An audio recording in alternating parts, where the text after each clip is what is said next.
guys, welcome back to my channel. My name is Bree, and this is where we are building our lives with intention. If you clicked on this video, chances are you feel like you've fallen off recently, maybe just a little bit, maybe slowly over time, but something isn't working the way that it used to. First off, falling off is normal. I do it all the time, quite often, actually. The difference now is I don't try to force myself just to get back up. It's not about starting over anymore. I'm learning how to reset in a way that actually works with my real life. This month we are focusing on rebuilding with intention. No dramatic overhauls, no relying on motivation. I know how I feel about that Ficky girl, but learning how to come back in a smarter and more sustainable way.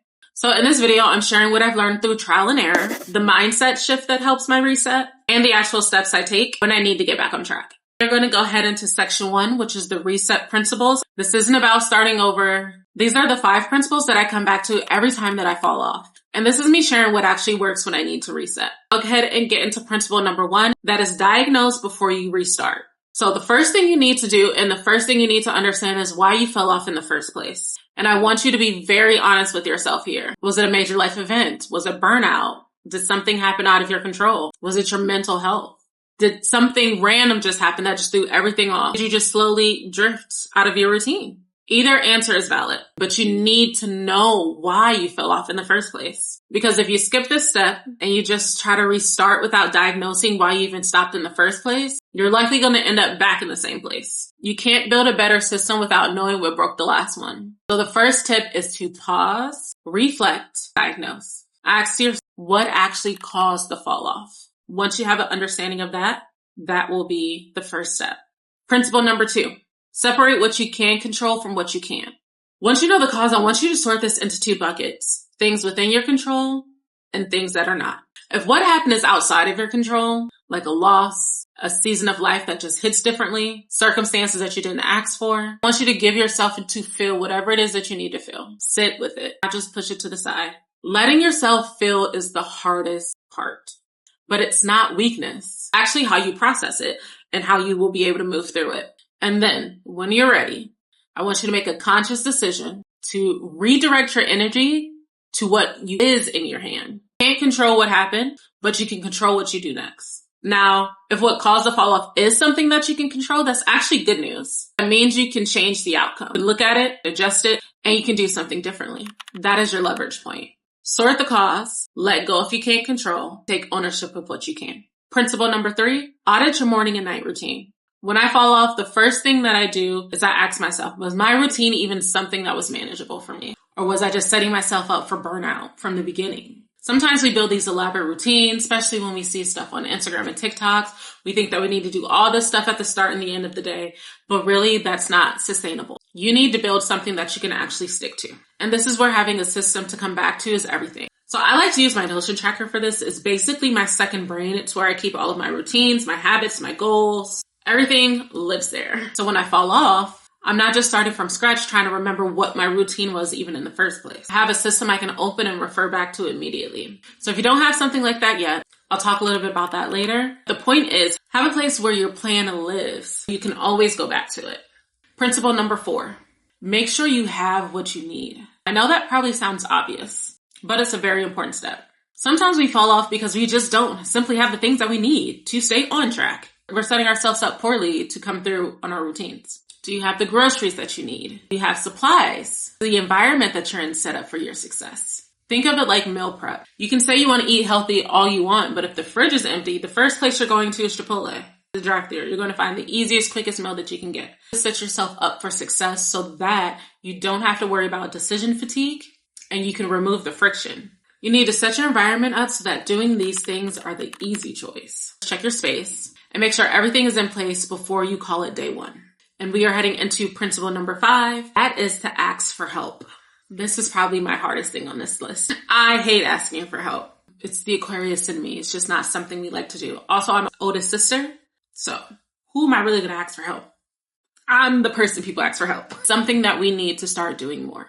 So this is how I look at asking for help now. The reason I fell off is because I was lacking something and there's someone in my life who can help me with that. It's doing a disservice to myself and to my goals not to ask for help.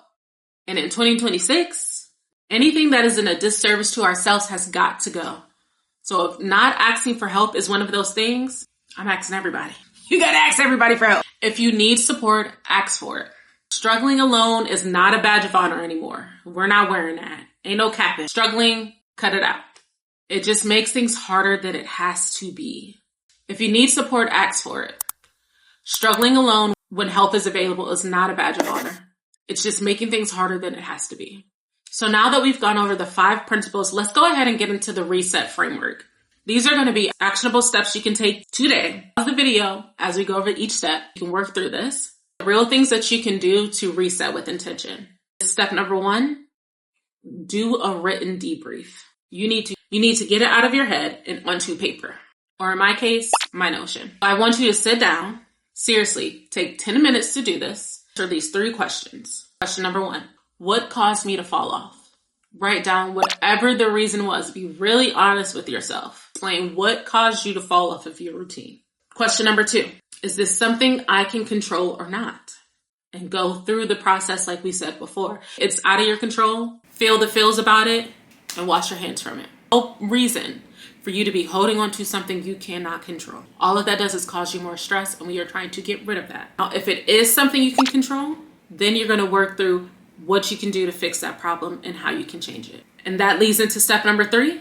What can I do differently going forward? You need to answer these 3 questions on paper, because writing it down forces you to be specific.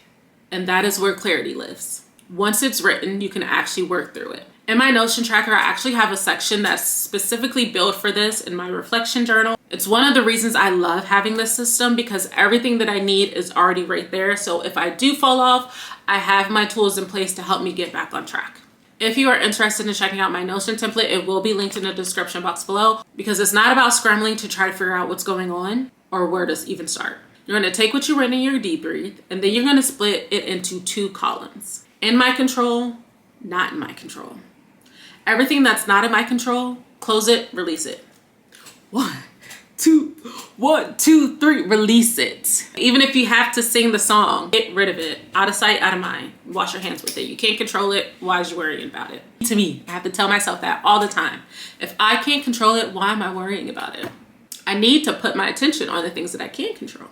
On the list of things that you can control, I want you to pick one thing. Don't try to work through everything that's on the list. When you try to work through everything on the list, it just becomes overwhelming, and then nothing gets done. So I want you to pick one thing, because when you have one thing that's done well, that builds momentum. Step number 3, do a routine review. I want you to pull out your morning and night routine, whether that's in your Notion, your Notes app, your journal, or if you haven't even written it down yet, write it down. Get it onto paper. Once you have your morning routine, I want you to go through step by step by step and ask yourself, is this something that I've been doing consistently, or is this my point of failure? Is this actually realistic for my life right now? The answer is yes to the first question or no to the second, and then you need to adjust it. The routine should feel like something that supports you, not something that you're white knuckling through every day just to complete a list. This is one of my favorite things about having my routine in my Notion, because I can literally just go through, check everything off, and it's easier for me to adjust when I need to. Having your routine someplace written down that you can refer back to is going to be game changer. So whether it's in your Notion, whether it's in your journal, your notes, or wherever it is, you just need to write it down, get it on paper, and review it. This is the last step, and this I need you to do. Please do this step. Think about whether there's something that you've been trying to handle alone that someone can help you with. If the answer is yes, identify who that person is and make the ask.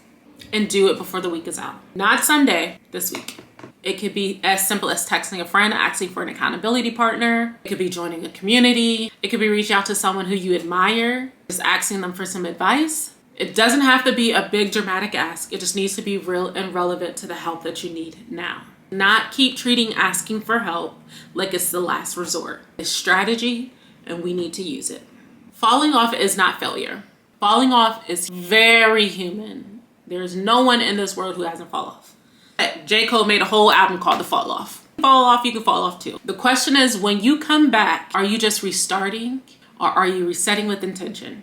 Resetting with intention means you pause long enough to understand why you fell off in the first place. You sort through what's yours to carry and what's not. You looked at your routine honestly, and you set yourself up to succeed. And you're not afraid to ask for help when you need it. That's not getting back up, that's rebuilding. And that's rebuilding smarter, with more self-awareness, and with a system behind you. If any of these tips hit home for you today, let me know in the comments because I love reading your guys' comments. If you found this video helpful, please share with someone you think who might need a reset because sometimes the biggest help is just sharing the link. If you made it to the end of this video, thank you so much for watching. Make sure you like, comment, and subscribe. Make sure you follow me over on Instagram and TikTok. I got my short form content as well. Make sure you are subscribed to the channel because for the month of March, we are building on top of everything that we talked about today because we are resetting with intention all month long, and I can't wait for you guys to see the next video. I will talk to you guys later. On hardwood floors, across the